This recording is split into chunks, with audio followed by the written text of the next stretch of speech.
Panthungi Poloi nangni.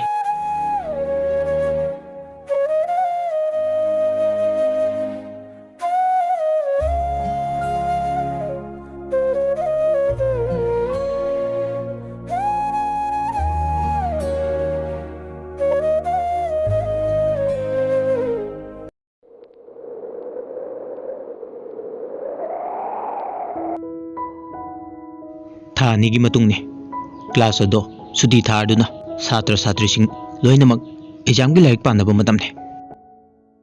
Punimana mamana bisinga wari sanaba loirba matung Punima gi phone da number khangdaba ma call tawre.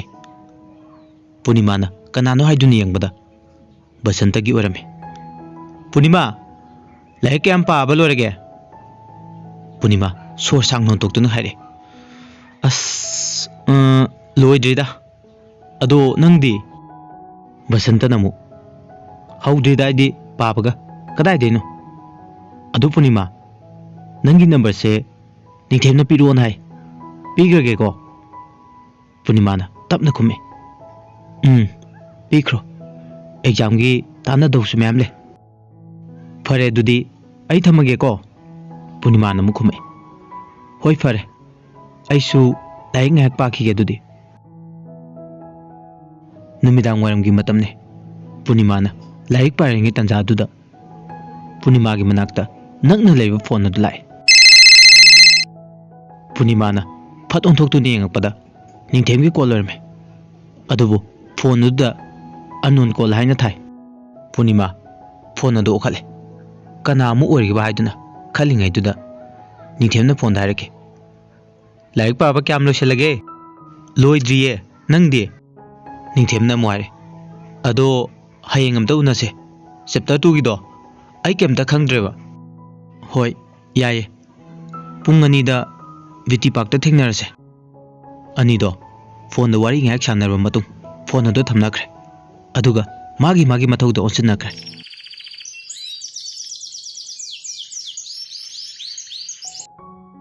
Mathangi numine ani do viti park ta unase aba pung adu tare nungthelgi pung anini.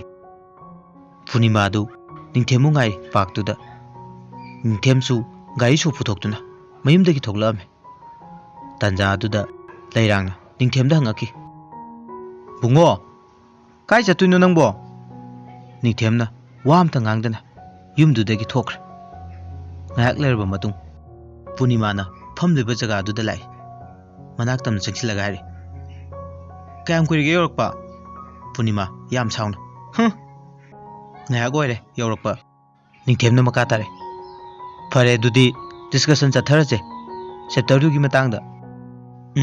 Yaye ado horen pulap hanminarase laina ga lakminabane ado madi thaba ama leina chatkre. Hoi yaye exam gi di kyam loirege baba? Punima na khume khara adum revision chali haiduni. After 5 minutes ningthemna onsinduna haire adudi all the best fajana iramo sigi pen sina. Punima so mu pen adudi yengduna haire thank you and same to you. Aisu kainoma pige? Ningthemna khume kaino piro? Punima na se sine iramo top tanaba. Ningthemsu momo doktuna pen adu lawraga hairame. Hoi nangsu oiroko. Ani do phana koina discussion taunarba mat Punima bu ningthemna mayumda thinbirai. Ningthemsu mayum tanaba lambiromda chatkirame. Punima mayumda hek yobaga laik pari. Laik paringi tanja duda mamana kaurke. Loidrubu ibema sak charsi lao. Punima su mamana kaurakpado tarduna khumai hoi ma lage. Ningthemna pirko pen ado magi laik manung dapchelame. Punima na pen ado murum sondunai nangak ta leramo ai chak charukhige. Punima su chak chaba changkre numit atusu asumna hokre. Numit kharni gi matung college ki semester exam orame. Punima su hobe tawduna lainaga exam thaba lame. Somda su ningthemga korauga du hol manung changaktuna answer script lawduna answer iba horame lainaga punimaga du nang horoi matagum chansilakpada thongjil mapal aduda tusinbado korong uraduna ningthem dare bai yengo ani cha tu lakpada tawri male ningthemna noga khume bai answer kaudana bo honabada tusinba soidan oramne ngayak lerga college tugi satra singdo bel khingakuna exam iba honakre ningthemdi punima da muyeng che da mu iri answer singdo ningthemna khale kaino ma tawrisibo kaimta khangdri jalo punima du kaudana pa pen aduda yengduna murum sole nang nai se top ta handoide aduna answer mta kawba yade ko minute 30 gi matung exam adu loirga ojana answer script lawbu loiraga satra sing ado thongna rame punima amadi ningthemdi iba loidre adubu ojana che adu munkhre somdana mamanaba amadi mamanabi singna makhoi ni do tholaktabaduda murum sonari as akhoigi ahibi ani do kayam irbano khangde tholaktre na hujik phau moi myam na langdo pari hoigi party changaktuna wari du marak thale kari haiba noi hujiki do noigi do pari hoigi party changaktuna wa thatpaduda maike ani do onsena duna khume kem nate exam thamdrabo nangdi thengu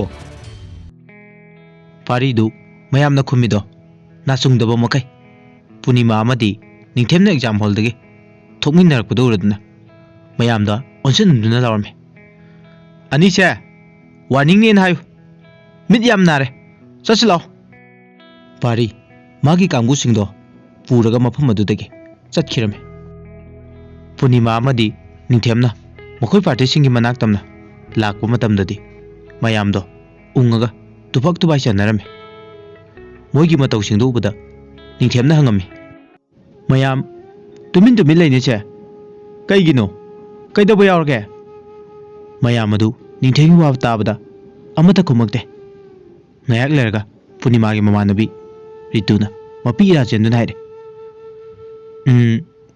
pari hoi party lame aduga kelame akhoida nabani su last warning ne hairame ningthem wa du tabduda sawbuda lore adubu mabuk ningdo phathara gaire kaishu khalorno se ai tawge chasilao mayam do mayumda exam loirduna hanarame mayum hek yobuga ningthem do ngasai rituna tamno ko wado nichingaga wakhanda khale pari nang ai exam loibu numita kaidogi yeng nang magna igi lambi sida yalaba nang aina losinba tare ningthemna wakhan khalingai tanja atuda punima phone tawrame ningthemna call lakpado tarduna phone adu paikhale hello punima kaidawre punima momon minu amaga loinana haire exam nungairam bro ningthemsu ngai wakhan khale aduga haire nungairame nangdi kyam tawramage punima ikaina haire as kon hairege thamage ningthemna mo haire hoi adudi pathoko laik do aishu parage asumna wari sanarba matung mathang exam gi laik amu panakhre ani do numitusu asumna hokre numit humni gi matung op lerabnina ningthem amadi punima phone da dum discussion tarme numito gi matungda mathangi numita exam gi last thokpo rame punima amadi ningthem phone da wari sanare hayeng ne loire ko exam se loire ado ai kainom haining mane punima namu kai wari no hayu tase ningthemna wakhan khalaga hairame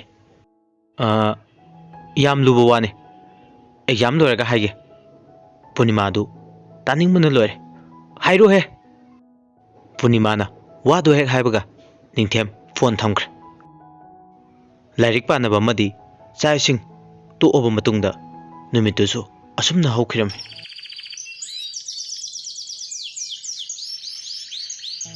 Mathangi numini English ta hairdi the last day of exam we enjoy it haiduni. Ritana wa marak thatu naire. Bye. Wari makhadi Punima namuk wari makha lirame. College tugi satra singdo bel khingi duna exam iba horame. Ningthem amadi Punima su fajana irame. Exam dugi last ben khinga matung satra singdo loine thongna rame. Adubu ningthem ga Punima ga de uramde. Mayam duna tholak padadi ani do leram dabadagi koiti thibada ani do pak amada lerame. Ningthemna Punima da wa mahangame. Kaya mirame. Nungai khibra dum. Punima na khume. Loina torme. Nangdi. Hoi. Aisu kaudaba makai. Loina irame. Punima na mu hangame. Ado. Nang wa mahaini haidanya. Hairo. Ningthemna Punima gi sajimita gum ngamjabi. Miyeng duda. Yengaga hairake. I love you, Punima. Ai nang pame nang bunuksi. Wahai do tabda Punima harau naire. Asing bero aisu nang bunuksi ba koire. Mabani gi matau duda tanja du chapchana thugai gi haiduna pari magi party du puduna changame. Adu gaire. Ses media de ko ado mitchi amnare. Aidi yengbada ningthemdo nahan gi thawdok tuka sauningna leibaga amuksu pari ne yelakbaga mapa chanare. Pari gi wado thatuna ningthem naire. Aina aigi nuksibibu nuksi aina haibada nang kana oirige adum na haido ha mi usitrio nangido. Pari namuk mukta naire. Nangi na tu se aina loselo haibra ha singnaraktabana Nangi Pavoini.